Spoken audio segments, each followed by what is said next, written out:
My name is Perseverance Maremeni, also known as Madam Speaker, also known as the CEO of Self Love. If you're joining in for the first time, welcome to the family. Please hit that subscribe button, like, comment, and share. And if you're returning, thank you so much for the continuous support that you are showing me. Today, we're going to be talking about child favoritism. I feel like this is one topic that a lot of us can relate to, especially because we're coming from generations where parents did not know what is right and what is wrong, although it did feel somewhere somehow, or no man, this that I'm doing, something is off. But because people before them have been doing it, and back in the day you can't question anything, you just have to do as others are doing. I feel like a lot of us have been victims of favoritism, or we felt like, you know what, me, I'm the princess, and as a result, some of us are struggling to even, make ends meet or be responsible. And now we are grown adults and we have not been responsible for our own lives because of being favorite children. I feel like us, this generation, the 80s, we are going to do so much better than our parents. And because we are learning every day, then when that thing hits you that says to you, be biased, have a favorite child, you will remember what it did to you. You will remember these lives, you'll remember these conversations that we have on a daily basis, and it will make you do better. Okay, we're gonna become better parents than our parents. But today we're gonna be talking about child favoritism. Leave a comment down below and tell us what your experience has been about child favoritism. And also, as we're gonna be engaging from TikTok and on YouTube, you're more than welcome to just drop your comment, and then we'll take it from there. Okay, welcome everybody. This is an official welcome. Actually, what I wanted to say, Lotus, earlier on when I left, is exactly what I just said now. To say a lot of us can relate to this topic. In actual fact, most of the topics that I talk about now are topics that are relatable, simply because we are coming from generations where parents just didn't know right and wrong, or they knew but they felt like they can get away with it. I always say that, if there's people who can abuse you more than anybody in this world, it's your family. It's the same thing as a parent beats you up, but they have a problem with a teacher beating you up, because they feel like they're entitled to us. So as a result, they feel like they can get away with doing whatever they want to us. So the same thing applies to all the type of abuse and traumas that we faced as children. It's simply because parents have always felt like they have that entitlement to say, I can do whatever I want with this child because it is my child. But we are doing better. We are learning that actually our kids matter, because the childhood traumas and all the things that we are healing from right now as adults are things that happened to us when we are children. And as we are healing from all of that, we are trying to raise our children in a better way and make sure that we don't repeat the same mistake, and we break the cycle of the things that our parents created. Because I'm not going to judge them. They also didn't know better. If they knew better, they probably would have done better.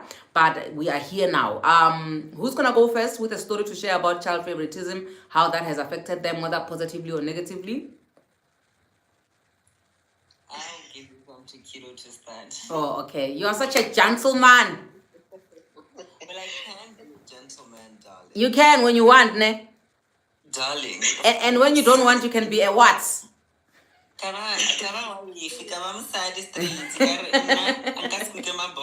Yes. 50-50. Yes. But for now, let me just give it to her. Okay, I appreciate you so much for that. Hi, kiddo. Good evening, everybody. Hi, Sissy. How are you? Good. How are you, my love? Amazing. And how are you? I'm good. Yeah. You just triggered a whole lot of things here. Yeah, you're not alone. I feel like a lot of people are triggered, because on the video, the original video, a lot of people are just pouring their hearts out. Yeah. Yeah. I wasn't the favorite, eh? They always say I suffer from middle child syndrome, because the middle child normally they are not. You're nobody's favorite. They don't know where they fall. Yeah. By the mother or the father's side. Yeah. Like I always yeah, I don't know where to even start. But what I can actually say is that it has actually a lot of side effects, to a point that when you look back, it's like, what can I say? How can I put it? I want a nicer way to put it. Yeah. No, you don't. You can be brutal. It's safe here, okay, honey? It's safe here. I take responsibility for all the things that will be said here, so it's fine. Just call it what it is. If it's a spade, call it a spade. Yeah. Okay. Yeah. But what I'm trying to say, it also affects your social life. It affects you. Yeah. I have social anxiety. It makes you at some point it's like you get numb to pain. Mm-hmm. You get numb to pain. Like when people disappoint you, it's like, it's one of those things. It doesn't really hit you hard. For me, it doesn't really hit me hard. It's like, okay, it's one of those things. Yeah. You understand? When I was still a child, I used to be a shy person. I never used to speak a lot. Yeah. Because I feel like my parents used to decide a lot for me. You understand? Mm-hmm. Even if you are being bullied or being abused, you can't come and report about it because you are always at fault. Yeah. You know?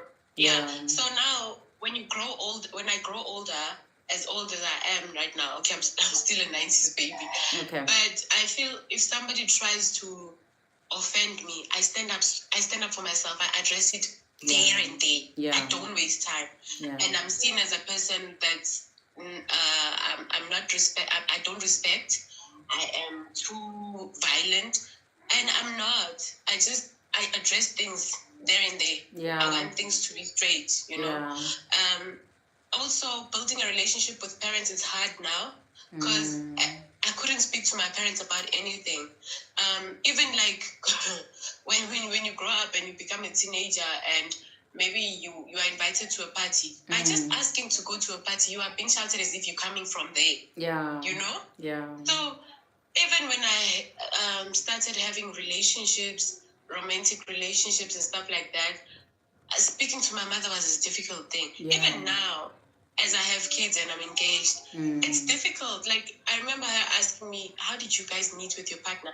Hey, I was like, okay. Awkward. Where do I start? Yeah. You know? And at one point I sat her down and I told her, you know, the way you were, the way you used to treat us, it's not easy for me to open up. Not that I am saying you are at fault or anything. It's your first time being a parent to me. Yeah. And you don't have a formula. I think that was your way of thinking that you can cope. I don't know. You were doing what you thought was best. Yeah, for me, I can't, you know? Yeah. Yeah, there's just a lot to say, but I'm just going to keep it short, eh? Yeah. No, it's a lot, Sissy. It's a lot because if, maybe, I don't know if you were here the last time, I think 3-4 weeks ago, we were speaking on being the black sheep of the family. And this one, it really does go together with favoritism because obviously if you are the black sheep, you can't be the favorite. You understand what I'm saying? And you being the black sheep literally means that you just have to operate on survival mode. You know, you have to have certain trauma bonds which are like weird. You know, you react weirdly as compared to all the other kids that you feel like, you know what, they are actually in tune or in line with what the parents want them to be. And also on top of that, being a middle child, I totally understand. You know, with me, I always say this, that Mina, I'm my grandmother's child. Everybody, if you've been following me long enough, you know I post that woman. She is the love of my life. You always say that. Yeah. You always say that. And I feel like one of the reasons why my grandmother was the one person that could just take me and make me her favorite child was simply because, first of all, my grandmother does not have girl children. She's got 3 boys, right? And me being the middle child, the first one is a girl, daddy's favorite. The second one, it's me. I always say that I felt like I was a trial and error method because they had the girl, now they were trying for a boy, and a girl came, then now they're trying again, then a boy came, then the boy became mom's favorite. You know what I'm saying? So I was just somewhere there in between, but my grandmother was there, and I didn't, it was fun. In actual fact, being the grandmother's favorite person is fun because you get to be the one that eats chele jamunde and all that stuff, you know. But as you're growing older, you realize, no, man, Pella, the people that were supposed to be, I was supposed to be their favorite is actually my mom and dad. I think okay, I love my dad. I always speak about how much I love my dad. And I kind of feel like my dad only started getting me when I was older, after my mom passed away. And it was just us with my younger sister who was like 2 years old when my mom passed, right?